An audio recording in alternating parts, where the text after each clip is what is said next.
오늘 말씀은 매일성경 본문에 따라 7장 1절부터 9절 말씀을 함께 나누도록 하겠습니다. 7장 말씀을 보기에 앞서서 먼저 잠언 4장 7절부터 8절 말씀을 함께 보기를 원하는데요. 함께 읽어보도록 하겠습니다. 시작. 지혜가 제일이니 지혜를 얻으라. 내가 얻은 모든 것을 가지고 명철을 얻을지니라. 그를 높이라. 그리하면 그가 너를 높이 들리라. 만일 그를 품으면 그가 너를 영화롭게 하리라. 여기 말씀을 보면 지혜에 대해서 그라고 표현합니다.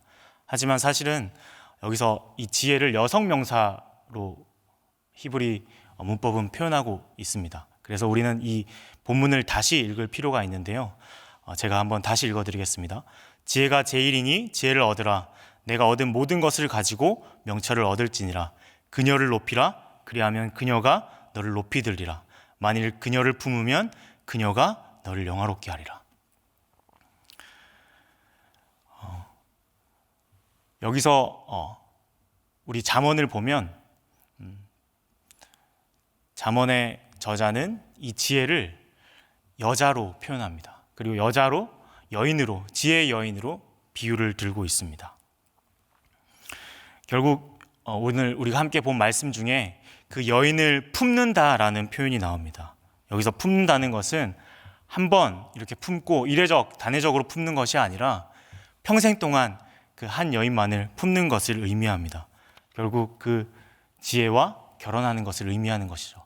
여러분, 지혜와 결혼하시길 축복합니다. 지혜와 결혼하셔서 한평생 지혜와 함께 하시길 축복합니다. 그러면 그 지혜와 결혼한다는 것은 무엇일까요? 결국 우리는 그 지혜와 결혼을 하는 것, 그 의미를 살피기에 앞서서 그 지혜와 함께 한다는 것이 있어서 그것이 무엇인지 우리는 점검해 보아야 합니다. 여기 나오신, 예배드리러 나오신 분들 중에 단 한 분도 지혜 없는 자가 되기를 원하는 사람은 없을 것입니다. 모두가 지혜 있기를 원하실 텐데요. 그런데 우리가 그 지혜와 함께 결혼 생활을 한다는 것, 지혜와 함께 평생을 살아간다는 것을 우리가 다시 돌아봤을 때 우리의 내면의 그 마음, 우리의 마음의 어떤 것을 우리가 살펴보아야 합니다. 사실 우리가 잠언을 봤을 때 때로는 우리의 성공하는 삶을 위해서 우리가 지혜서를, 이 잠언을 볼 때가 많이 있습니다. 세상에서 성공하고 싶기에, 그리고 성공하는 7가지의 비결과 같은 처세를 배우기 위해서 우리가 이 지혜서를 볼 때가 너무나도 많음을 보게 됩니다. 하지만 하나님을 경외하지 않는 지혜, 하나님을 하나님 자리에 두지 않고 보는 이 지혜는 참으로 불완전한 것이 되고 참으로 위험한 것이 되는데요. 대표적으로 우리가 잠언서를 볼 때 게으른 자에게 무엇을 보라고 이야기하죠? 개미를 보라고 이야기합니다. 그 개미를 보라고 하는 이유는 뭐냐면 그 개미가 부지런히 움직여 그의 먹을 것을 챙기기 때문이죠. 하지만 하나님을 알지 못한 채, 하나님께 영광을 돌리지 못한 채, 하나님을 경외하지 못한 채 부지런한 삶은 오히려 하나님으로부터 더욱더 멀어지는, 하나님을 더욱더 찾지 못하고 하나님으로부터 더욱더 멀어져 그의 인생이 파멸로 치닫는 것을, 오히려 부지런함으로 말미암아서 그의 인생이 더욱더 사망에 가까이 가는 것을 우리는 보게 됩니다. 그러면 잠언이 말하는 진짜 지혜, 우리의 삶의 생명과 풍요로움을 향하게 하는 지혜, 즉 현명함과 영리함과 지식, 기술로 대표되는 그 지혜는 과연 무엇일까요? 우리가 계속해서 이 잠언을 보면서 함께 읽었던 말씀인데요. 잠언 9장 10절 말씀입니다. 여러분 함께 읽어보았으면 좋겠습니다. 시작.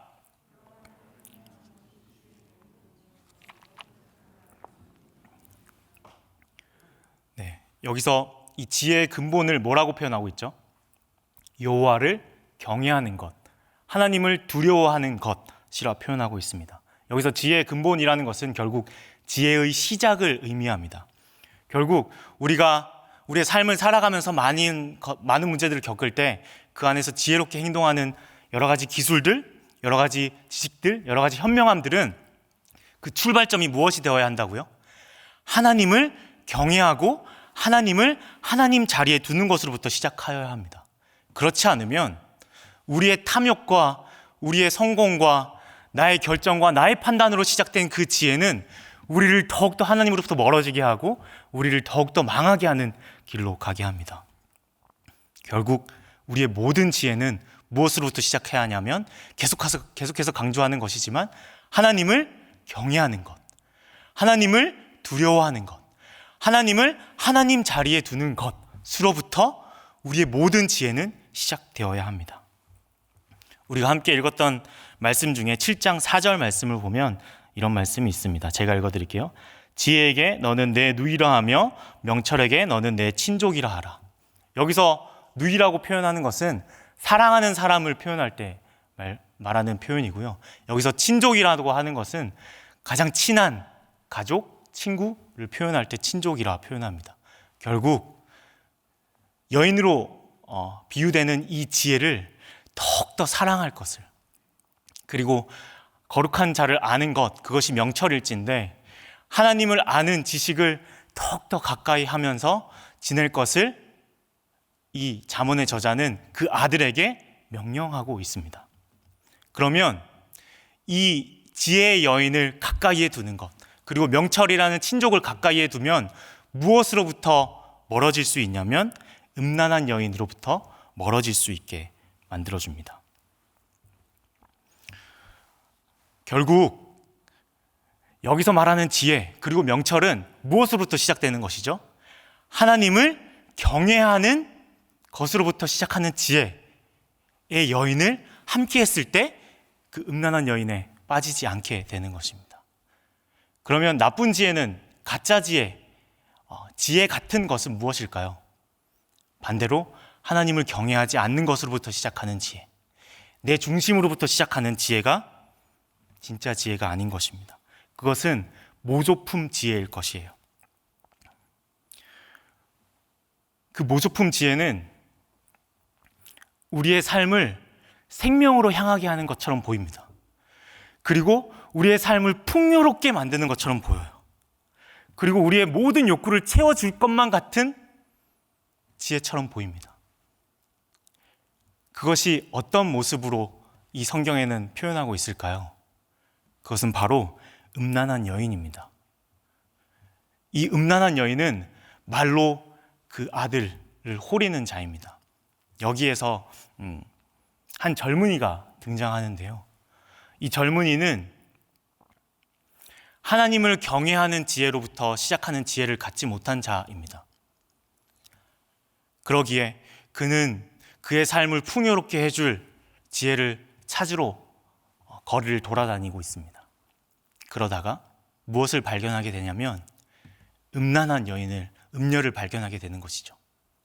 그 음녀를 보니 말로, 화려한 말로, 그리고 아름다운 모습을 보니 그 음란한 여인이 자신의 인생, 자신의 풍요로움, 자신의 인생의 성공을 책임져 줄 것만 같은 것으로 보이는 것입니다. 그래서 이 젊은 자는 그 음란한 여인에게 찾아가죠. 여러분, 질문 하나 하도록 하겠습니다. 우리의 모든 쾌락, 우리의 모든 욕구를 채워주시는 분이 누구시죠? 네, 감사합니다. 하나님 한 분만이 우리의 모든 쾌락과 우리의 모든 필요를 채워주실 수 있는 분이십니다. 왜냐하면 우리의 욕구를 그분이 만드셨기 때문이에요. 그러하기에 우리의 모든 욕구를 충족해 줄 만한 그 모든 것들은 누구에게 있으시냐면 하나님 한 분에게 있습니다. 하지만 천지 창조를 하나님께서 하시고 모든 것을 보시기에 좋았다라고 말씀하신 그때 인간이 자신의 필요, 자신의 모든 성취를 이루기 위해서 하나님을 찾아야 했었는데 누구를 찾죠? 말로 호리는, 유혹하는 뱀을 찾습니다. 그리고 그 뱀이 다가와 너가 하나님이 될 것이라고 말하죠. 그리고 그 모든 욕구를 너 스스로 채울 수 있을 것이라고. 너가 하나님이 되면 그 모든 필요를 채울 수 있을 거라 말합니다. 그래서 인간은 하나님으로부터 멀어지게 되고 자신의 모든 필요를 채울 수 있는 그 하나님으로부터 온전히 멀어지게 됩니다. 그래서 모든 인간은 자신의 필요, 자신의 욕구, 자신의 행복, 자신의 기쁨을 찾기 위해서 누구를 찾냐면 이 음란한 여인으로 대표되는 가짜 지혜, 세상이 주는 것만 같은, 세상이 줄 수 있는 것만 같은 그 행복을 우리는 찾아서 매일같이 열심히 부지런히 살아가는 모습을 보게 됩니다. 이 청년도 그러했던 것 같아요. 그래서 음란한 여인을 찾기에 그 발이 빨랐던 것 같습니다. 그런 젊은이를 두고 이 잠언 저자는 뭐라고 이야기하냐면 어리석은 자, 그리고 지혜 없는 자라고 말합니다. 근데 여기서 지혜 없는 자라고 표현을 하지만 사실은 마음이 없는 자, 지각이 없는 자, 어떤 성경에는 정신이 없는 자라고도 표현할 정도로 바로 옆에 그 아름다운 하나님을 경외하는 지혜의 여인을 두고 그를 제쳐두고 자신의 인생의 필요를 채워줄 것만 같은 모든 그 음란한 여인을 찾아가서 자신의 욕구를 채우기에 그 급한 모습을 보게 됩니다. 너무나 비참한 현실이죠. 그래서 이 잠언의 저자는 이 젊은이처럼 자신의 아들이 음란한 여인에 찾아가지 말고 온전히 하나님을 경외함으로 시작되는 그 지혜의 여인을 찾고 명철을 찾음으로 하나님 안에서 풍성함을 누리라고 명령하고 있습니다. 그런데 1절에서 3절까지 말씀을 보면 간절히 명령하고 바라고 마음에 새기고 눈동자처럼 지키라고 단단히 말하고 있는 것을 보게 됩니다. 왜 그렇게 강조해서 여러 번 이 잠언 저자는 말하고 있을까요? 너무나도 중요하기 때문이고 또 한편으로는 어쩌면 잠언 저자가 음란한 여인을 찾았을 때 그 끝이 죽음이며 상함이며 자신의 인생이 망가지는 것을 자신은 너무나도 잘 알았기에 자신의 아들만큼은 그렇게 되지 말라고 간절히 외치고 원하고 있는 것을 우리는 이 말씀을 통해서 보게 됩니다. 하지만 이 지혜서를 가지고 있었던 이스라엘의 역사를 바라보면 어떠하죠? 왕들의 모습을 보면 어떠하죠? 또 음란한 여인에 넘어지고 또 넘어지고 분명히 지혜의 여인을 찾으면 여호와를 경외함으로 시작하는 그 지혜의 여인을 찾으면 내 삶이 풍요로워질 것이고 하나님과 함께하게 될 것을 아음에도 불구하고 그들은 여전히 음란한 여인을 찾아 자신의 필요를 자신이들이 채울 수 있을 것 마냥 살아가는 삶을 살아가게 됩니다. 그래서 여전히 그들은 개가 토한 것을 또 먹듯이 그렇게 살아가는 모습을 보게 됩니다. 그러면 그들을 하나님께서 내버려 두셨을까요? 그렇지 않습니다. 하나님께서는 여전히 그들을 향하여 선지자들을 보내주셨고요. 하나님의 말씀을 하셨고 계속해서 다시금 하나님께로 돌아오라고 하나님을 경외하는 지혜의 여인을 찾으라고 말씀하고 또 말씀합니다.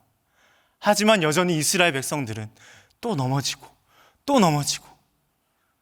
이 지혜의 여인을 찾지 못한 채 그들의 역사를 마무리하는 것을 보게 됩니다. 우리 야고보서 3장 15절 말씀을 함께 살펴보았으면 좋겠는데요. 함께 읽어보겠습니다. 시작. 이러한 지혜는 위로부터 내려온 것이 아니요 땅 위의 것이요 정욕의 것이요 귀신의 것이니. 결국 음란한 여인으로 대표되는 그 지혜, 가짜 지혜는 정욕의 것이며 땅 위의 것이라고 야고보가 말하고 있습니다. 그런데 또 한편으로 1장 5절 말씀에 야고보는 이렇게 말씀합니다. 우리 함께 읽어보겠습니다. 시작. 너희 중에 누구든지 지혜가 부족하거든 모든 사람에게 후히 주시고 꾸짖지 아니하시는 하나님께 구하라. 그리하면 주시리라. 여러분, 이 말씀을 이스라엘 사람들이 몰랐을까요? 분명히 알았을 것입니다. 하나님께서 주실 것을 분명히 알았어요. 그럼에도 불구하고 그들은 구하지 않았습니다. 그런데 야고보는 다시금 이 말씀을 하는 이유가 무엇일까요? 당당하게 이 말씀을 하는 이유가 무엇일까요? 그리고 이 말씀을 할 수 있는 이유가 무엇일까요? 그것은 야고보서 1장 1절 말씀에 자신을 소개하면서 이렇게 적어놓고 있습니다. 우리 함께 읽어보겠습니다. 시작. 하나님과 주 예수 그리스도의 종 야고보는 흩어져 있는 12지파에게 문안하노라. 여기서 야고보 스스로를 누구의 종이라고 이야기하죠? 하나님과 주 예수 그리스도의 종이라고 말하고 있습니다. 결국 지혜를 찾으라, 지혜를 구하라, 지혜를 마음판에 새기라, 지혜를 눈동자처럼 지켜라 라고 수없이 말하지만 이스라엘 사람들은 또 넘어지고 또 넘어지고 또 엎어집니다. 그러한 이스라엘 백성들을 향하여서 하나님은 그저 여기 잠언의 저자가 창문으로 보는 것처럼 보지 않으시고 그 창문 밖으로 누구를 떨어뜨리시죠? 그 아들 예수 그리스도를 보내주십니다. 그리하여서 하나님을 경외하는 삶이 무엇인지, 하나님을 경외하면서 살아가는 것이 무엇인지 그 예수 그리스도를 통하여서 직접 보게 만들어 주셨습니다. 그리고는 여러분, 그 음란한 여인을 쫓아갈 때 그 끝이 무엇이라고 했죠? 사망이자 죽음이자 파멸이라고 이야기했습니다. 그런데 우리가 그 음란한 여인을 찾아 달려나가는 우리를 붙잡으시고 잡으셔서 그분이 직접 그 길로 들어가시고 죽으심으로 말미암아 우리의 모든 저주를 그분이 다 해결하시고 우리를 생명의 길, 하나님을 찾는 길, 하나님을 다시금 경외하는 그 길로 우리를 인도하시는 것을 보게 됩니다. 여러분, 우리가 이 잠언의 말씀을 보고 있습니다. 근데 우리가 이 잠언의 말씀을 보면서 하나님을 경외할 수 있는 이유가 무엇이냐면 우리가 똑똑해서요? 우리가 하나님을 찾을 수 있어서요? 절대 그렇지 않습니다. 예수님께서 우리를 다시 이 말씀으로 초청하시기에 예수님께서 자신이 모든 저주를 받으시고 우리를 모든 축복으로 우리를 다시금 인도하시고 우리를 다시금 모든 지혜로 우리를 인도하셨기에 우리가 이 말씀을 보며 하나님께로 나아갈 수 있게 된 것입니다. 우리가 잘나서요, 우리가 이 말씀을 보고 우리가 지혜가 있기 때문에 이 지혜의 여인을 찾고 하나님을 경외하면서 살아갈 수 있는 길로 살아가게 됐나요? 절대 그렇지 않습니다. 예수 그리스도께서 죽으심으로 말미암아서 우리 안에 예수님을 보내주시고 그것도 모자라서 성령 하나님을 보내주셔서 매일같이 우리를 위해 대신 간구하시고 우리에게 그 마음을 주셔서 하나님을 찾도록 하시고 하나님을 경외하도록 하셔서 이 말씀 우리가 다시금 바라볼 때 우리가 하나님을 경외할 수 있구나. 우리가 그 지혜의 여인을 찾아서 그 뒤에 나오는 그 지혜의 행위들을 우리가 할 수 있도록 예수 그리스도께서 우리를 그토록 만들어 주신 것입니다. 여러분, 이 구약 성경을 보는 것, 그리고 우리가 하나님을 경외하는 것, 하나님을 찾는 것, 사실 이 모든 것들이 우리에게 불가능했어요. 그런데 이 모든 것들이 가능하게 된 이유는 예수 그리스도의 죽음과 부활하심 때문이었습니다. 여러분, 우리가 우리의 힘과 우리의 능력으로 절대로 하나님을 경외할 수 없습니다. 여러분 너무나도 잘 알잖아요. 이스라엘 사람들이 그러했던 것처럼 우리의 삶이 그렇게 또 꼬꾸라지고 또 꼬꾸라지는 것을 우린 너무나도 잘 알잖아요. 그런데 그런 인생 가운데 예수 그리스도께서 찾아오셔서 우리가 이 말씀을 다시 읽을 때 이것이 가능한 말씀이 되게끔, 우리가 하나님을 경외할 수 있도록 하게끔 우리를 그토록 거듭나게 만들어 주신 것입니다. 우리가 할 수 있는 것이 아니에요. 그러하기에 우리가 이 자리에 나와 예배드리는 것이고요, 이 말씀을 다시금 펴며 하나님, 우리는 할 수 없습니다. 하지만 하나님께서, 예수님께서 우리 안에 살아계시기에 우리가 하나님을 경외하며 그 지혜로운 인생을 살아갈 수 있게 되었습니다. 그 고백을 하기에 여러분 이 자리에 계신 것 아닙니까? 하나님께서 친히 우리 가운데 찾아오심으로, 선교하심으로 오셨습니다. 그러하기에 우리 또한 하나님을 경외함으로 그 지혜로운 인생을 살아가며 저기 음란한 여인을 여전히 찾으면서 살아가는 그들에게 하나님이 살아있노라고, 하나님을 따라 살면 너희들이 찾는 그 행복, 기쁨, 감사함, 그것들 찾을 수 있노라고 우리 또한 그들에게 찾아가야지 않겠습니까? 우리 또한 그 예수 그리스도가 그려 하셨듯이 그들을 향하여 나아가야 하지 않겠습니까? 코로나가 심한 이때입니다. 코로나가 종식되길 저도 여전히 기도하고 있습니다. 하지만 우리가 해야 할 것은 그 기도보다 오히려 그 안에서 죽어가고 신음하는 그들에게, 그럼에도 불구하고 여전히 음란한 여인을 찾아서 헤매이는 그들에게 하나님을 경외하는 우리의 인생이 그들을 향하여 사랑을 베풀고 그들을 향하여 기쁨을 가져다 주고 그들을 향하여 하나님의 소식을 전하는 여러분 한 사람 한 사람이 되길 진심으로 축복합니다. 우리 함께 기도하였으면 좋겠습니다. 하나님을 경외할 수 있도록, 그리고 지혜의 여인을 찾을 수 있도록 만들어주신 예수 그리스도 한 분을 다시금 내 안에 모시어 살아가는 나의 인생 되게 하여 주시옵소서. 그 예수 그리스도 한 분만을 찾으며 예수 그리스도 안에 우리의 모든 저주가 해결되었듯이 예수 그리스도 안에 모든 복과 지혜가 있음을 다시금 찾으며 살아가는 귀한 인생 되게 해달라고 이 시간 함께 기도하고 각자의 기도 제목을 놓고 기도하고 이 자리를 벗어나는 여러분 한 사람 한 사람이 되길 축복하며 기도하겠습니다.